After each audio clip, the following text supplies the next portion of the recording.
Story 1. I took the night shift at a self-storage place off the highway because I wanted quiet. And for about 2 years, that's exactly what I got. The job is mostly nothing. You walk the rows once an hour, you make sure the gates latch, you watch a wall of cameras that almost never show you anything worth watching. I'd bring a thermos, do a crossword, lock up the units that customers left open by accident. That was the whole rhythm of it. People think working alone all night would scare them, but you get used to the buzz of the lights and the way your own footsteps echo down the corridors. Then one Tuesday, around 2 in the morning, I get a motion alert on Unit 114. Now, 114 had been empty for months.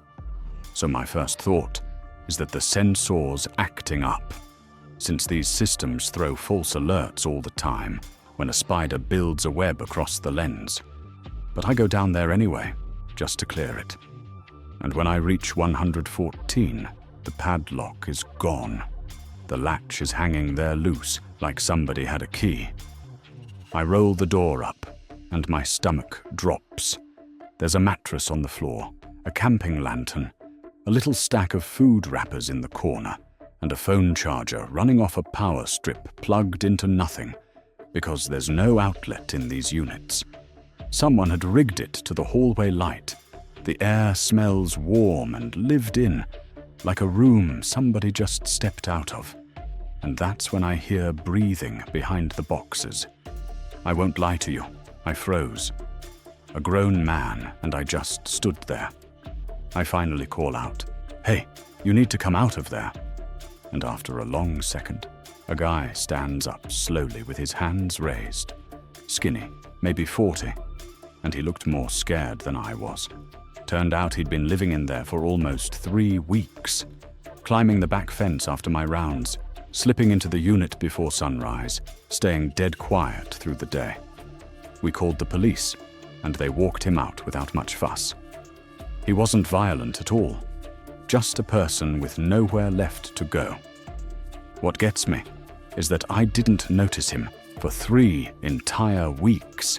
Every single night, I'd walked right past that door and never had a clue. Story 2, I work the front counter at a storage facility, days into evenings, and after a while, you learn the regulars. Most people you see twice a year. They move stuff in, they vanish, they show up again when their card gets declined. So when one customer started coming 3, 4 times a week, I noticed. He always came near closing. Quiet guy, polite enough, but he never made eye contact and never said more than he had to.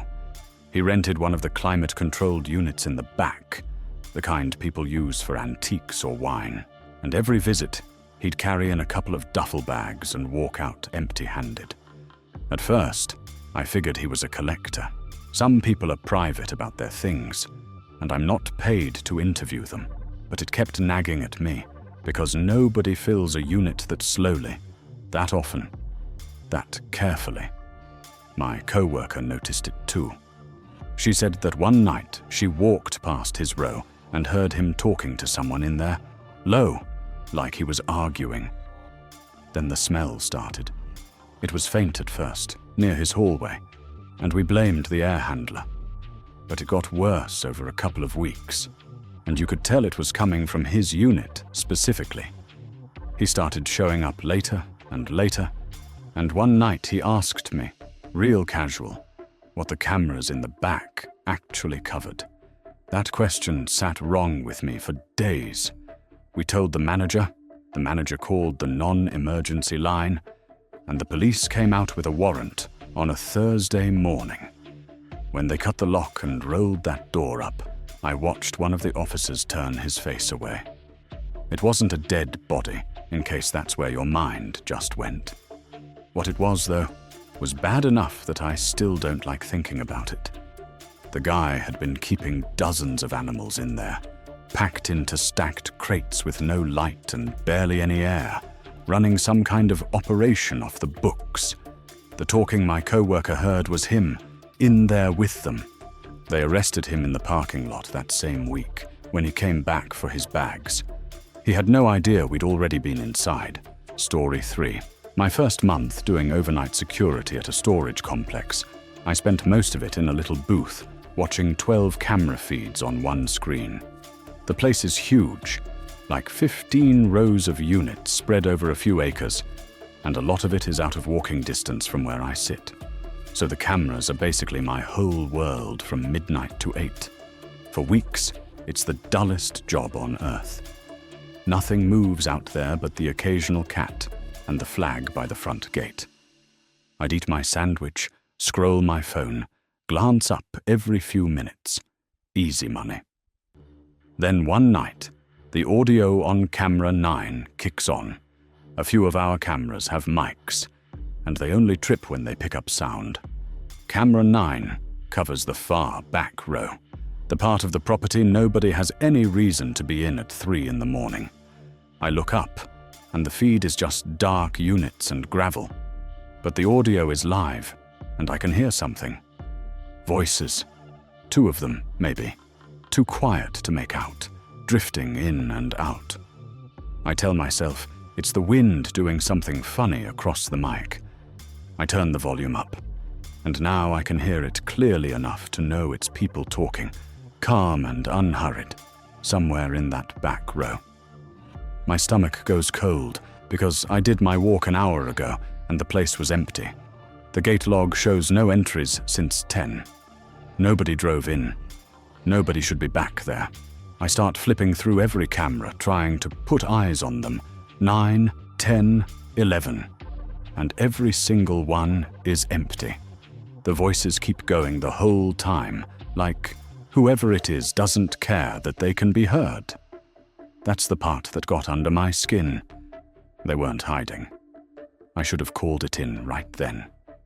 Instead, I grabbed my flashlight and walked out there myself, which I do not recommend. When I rounded the end of the row, my light hit 2 men sitting on the ground between the units, working a padlock with bolt cutters, calm as anything, like they had all the time in the world. They froze. I froze. Then they snatched their bag and went over the back fence before I could get a word out. Just thieves. That's what I keep telling people. Just 2 guys robbing a unit. But I've never been able to shake how relaxed they sounded on that mic. Like they already knew the one person watching wasn't going to do a thing about it. Which of these situations would scare you the most? Have you had anything similar happen to you?